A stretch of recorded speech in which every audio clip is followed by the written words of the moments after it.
నమస్తే. శ్రీ గురుభ్యో నమః. శ్రీమాత్రే నమః. ఆదిత్యాయ చ సోమాయ మంగళాయ బుధాయ వృషభృషణిభ్యే రాహవే కేతవే నమః. ఏప్రిల్ మాసం 2వ పక్షం ఫలితాలు అంటే 16 నుండి ఏప్రిల్ 30 వరకు. ఇందులో గ్రహాలన్నీ యథావిధిగా ఉంటాయి. ఒక రవి మాత్రం 10 తర్వాత మారేటువంటి మార్పు కనిపిస్తుంది. దాదాపుగా ఫలితాలన్నీ పక్షమంతా మొదటి పక్షం ఎలా ఉందో రెండో పక్షంలో కూడా అలాగే కనిపిస్తాయి. చూద్దాం.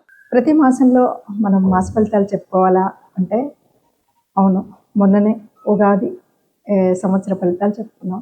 అయినప్పటికీ కూడా గ్రహాలు కదులుతూనే ఉంటాయి. కదులుతున్న గ్రహాలతో పాటు మన రాశికి అనుగుణంగా మారుతున్న గ్రహాల ప్రభావం ఎంతో కొంత అలా మారుతూనే వస్తుంది. కాబట్టి ఆ మారుతున్న గ్రహాల యొక్క ఆ శక్తి ప్రభావం మన రాశి మీద పడ్డప్పుడు ఎలా ఉంటుంది అన్నది తెలుసుకోవడం కోసం చేసే ప్రయత్నమే ఈ మనం చెప్పుకునేటువంటి మాస ఫలితాలు అవ్వచ్చు, పక్ష ఫలితాలు అవ్వచ్చు. సరే, ఈ మాసానికి కనుక మనం చూసుకున్నట్టయితే ముఖ్యంగా ఈ మాసంలో ముఖ్యమైనటువంటి గ్రహాలు ఏ రాశిలో ఉన్నాయి అన్నది ముందుగా చెప్పుకుంటే మేషరాశిలో శుక్రుడైతే ఉపస్థితంగా ఉన్నాడు. ఆ తర్వాత మిథునంలో గురువు, ఇక సింహంలో కేతు, ఇక కాకుండా మనం చూస్తే కుంభంలో రాహు, ఇక మీనంలో దాదాపు మిగిలినటువంటి గ్రహాలన్నీ మీనంలోనే కనబడతాయి. అవి రవి, బుధుడు, కుజుడు, శని, ఈ 4 గ్రహాలు కూడా మనకు కనిపిస్తాయి. చంద్రుడు 2.5 రోజులకు ఒక రాశి చొప్పున కదులుతూ ఉంటాడు. మరి ఇలా ఉన్నప్పుడు ఈ గ్రహస్థితి ప్రకారంగా ఏముంటుంది, ఎలా ఉంటుందంటే ముందుగా అయితే ద్వాదశ రాశుల అందరికీ ఒక మాట చెప్పుకోవాలి. ఒకటి, ఇప్పుడు అన్ని గ్రహాలు కూడా ఎందులో ఉన్నాయి అంటే రాహుకి కేతుకి మధ్యన ఉన్నాయి. అంటే దాదాపు అందరికీ కూడా ఎంతో కొంత కాలసర్ప దోషం కానీ, కాలసర్పము అంటే మనం సుబ్రహ్మణ్య స్వామిని ఆరాధించవలసిన సమయం కానీ చెప్పుకోవాలి. ఈ కాలంలో పుట్టిన ఎవరైనా సరే కాలసర్ప దోషంలో ఉన్నట్టే మనం చెప్తూ ఉంటాం. దానికి అధిదేవత అయినటువంటి సుబ్రహ్మణ్య స్వామిని ఆరాధించడం అనేటువంటిది ముఖ్యమైనదిగా చెప్తాం. మరి ఇప్పుడు ఏప్రిల్ మాసం నుండి కొంతకాలం వరకు ఈ కాలసర్ప దోషంలో అందరూ దాదాపు అన్ని రాశుల వారు ఆ కాలసర్ప దోషంలో ఉన్నట్టే లెక్క.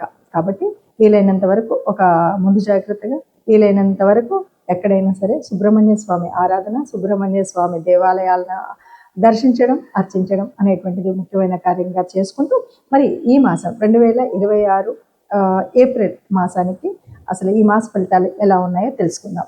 తదుపరి రాశి సింహరాశి.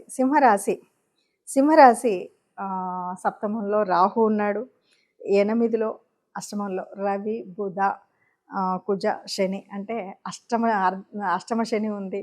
అట్లాగే సప్తమంలో రాహు ఉన్నాడు కాబట్టి మరి పార్ట్నర్షిప్, అది జీవిత భాగస్వామి అవ్వచ్చు, ఇదవ్వచ్చు, ఉండి రకరకాల సమస్యలు వచ్చేటువంటి పరిస్థితి ఉంది.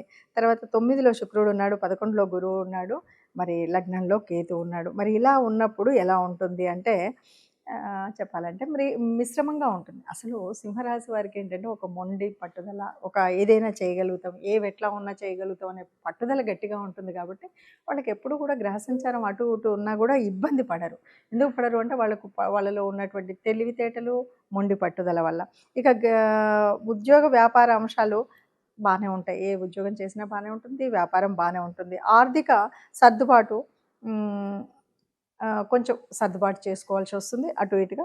ఆరోగ్యపరంగా కుటుంబంలో ఏదో ఒక సమస్య అయితే ఉంటుంది. ఎందుకంటే ఇక్కడ అష్టమ శని ఉన్నాడు కాబట్టి, అట్లాగే సప్తమంలో ఉన్నటువంటి స్థితి కూడా ఉంది కాబట్టి ఇంట్లో భార్యాభర్తల మధ్య అయినా చిన్న చిన్న కీచులాటలు రావచ్చు. సమాజంలో కూడా మనకి అందరూ తోడుగా ఉన్నట్టు కాకుండా కొద్దిగా వ్యతిరేక దిశలో ఉన్నట్టు కనిపిస్తూనే ఉంటారు.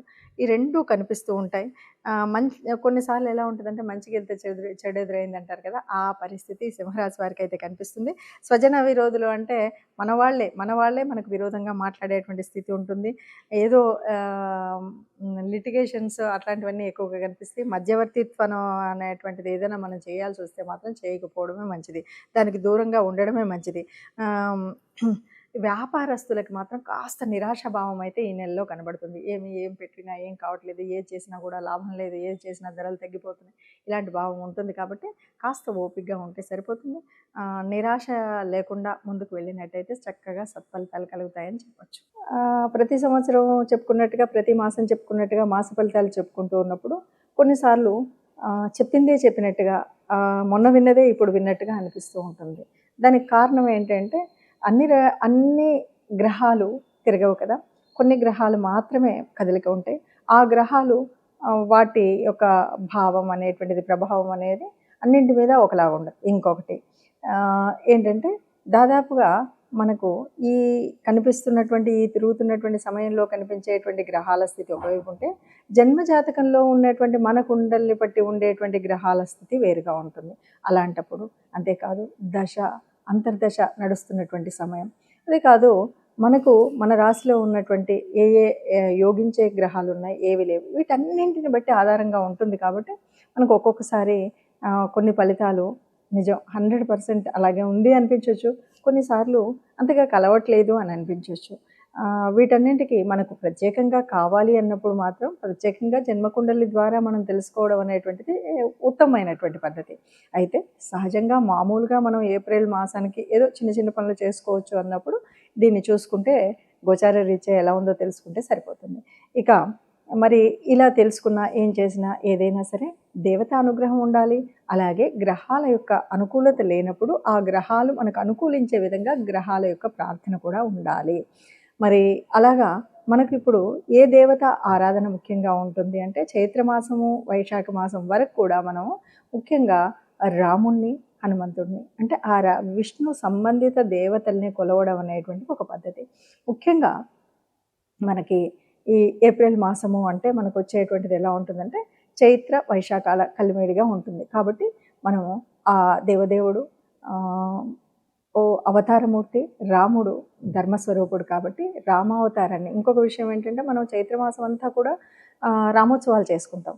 వైశాఖం వచ్చేసరికి సీతానవమి చేసుకుంటాం. అంటే ఈ రెంటి మధ్యలో ఉన్నటువంటి ఆ ప్రకృతి పరమాత్మ తత్వాన్ని మనం పూజ చేస్తాం కాబట్టి ఆదిపురుషుల్లాగా మనకు మార్గదర్శనం చేసినటువంటి ఆ శ్రీరామచంద్రుడు యొక్క ఆరాధన, లేకపోతే ఆ శ్రీరామచంద్రుడి గుణగణాలని తెలుసుకుంటూ మనం ఆచరించేటువంటి ప్రయత్నం చేసినట్టయితే సకల విజయాలు కలుగుతాయనే చెప్పొచ్చు. సరే, ఏదేమన్నా మనకి కొంతగా మనం చెప్పుకున్నటువంటి రాహు కేతుల మధ్యలో ఉంది కాబట్టి దీనివల్ల పొందేటువంటి దుష్ఫలితాలు ఉండకూడదు కాబట్టి అలాగే సుబ్రహ్మణ్య స్వామి ఆరాధన కూడా చేయడం మంచిది. ఇవన్నీ కాదండి, సుబ్రహ్మణ్య స్వామి, ఇటు రాముడు, ఇవన్నీ మళ్ళీ ఇష్టదేవత ఇన్ని రకాలు అంటారు కాబట్టి అని అంటే కనుక హాయిగా వారం వారం నవగ్రహ మండపానికి వెళితే ఏ రకమైనటువంటి కష్టం లేకుండా హాయిగా ఉంటాం. అన్నిటికీ మించి సర్వదేవతా నిలయమైనటువంటి గోమాత ఉంటుంది కాబట్టి గోగ్రాసం ఇవ్వడం లాంటివి, లేకపోతే బీద బిక్కి ఉన్నప్పుడు దానం చేయడం అనేటువంటి వాటిలలో ఏది మనకు వీలనిపిస్తే, ఏది సులువు అనిపిస్తే దాన్ని పద్ధతిని పాటించినట్టయితే ఎంత గ్రహాల యొక్క కలయిక కానీ, గ్రహాల యొక్క తీరు ఎలా ఉన్నా మనకి ఏ ఇబ్బంది కలగకుండా హాయిగా శుభంగా మనం బయటికి రాగలిగేటువంటి పరిస్థితి ఉంటుంది. అలా ఉండాలి. అందరూ అంతే ఆనందంగా ఉండాలి, అందులో మనం కూడా ఉండాలి ఆశించేటువంటి ఒక గొప్పనైనటువంటి సనాతన ధర్మంలో ఉన్నటువంటి వాళ్ళం. మనం మాత్రమే చూసుకునేటువంటి ఈ జ్యోతిష్యము, జాతకము అనేటువంటి దీంట్లో ఇది చక్కని ఒక వైజ్ఞానిక శాస్త్రం. దీంట్లో అనేక రకాలైన రుజువు సాక్ష్యాలతో నిరూపించబడినటువంటి శాస్త్రం కాబట్టి ఇందులో తప్పనిసరిగా మనం కనుక అనుకున్నది అనుకున్నట్టుగా నిజంగా మన తిథి వార నక్షత్రాలు సరిగ్గా ఉన్నాయి అని చూసుకున్నప్పుడు తప్పనిసరిగా మనకు మార్గదర్శనం చేసేటువంటి శాస్త్రం ఇది కనుక ఇప్పుడు మనం చూసుకున్నటువంటి దాంట్లో సంతృప్తి కనుక చెందకపోతే తప్పనిసరిగా మీరు మీ జన్మ జాతకాన్ని ఎవరైనా నిపుణులైనటువంటి పండితుల చేత లేదా జ్యోతిష నిపుణుల చేత చూయించుకొని మీ యొక్క ఈ సంవత్సర కాలానికి అనువుగా ఉండే రకంగా మీరు మార్గదర్శనం చేయించుకోవచ్చు. శుభం.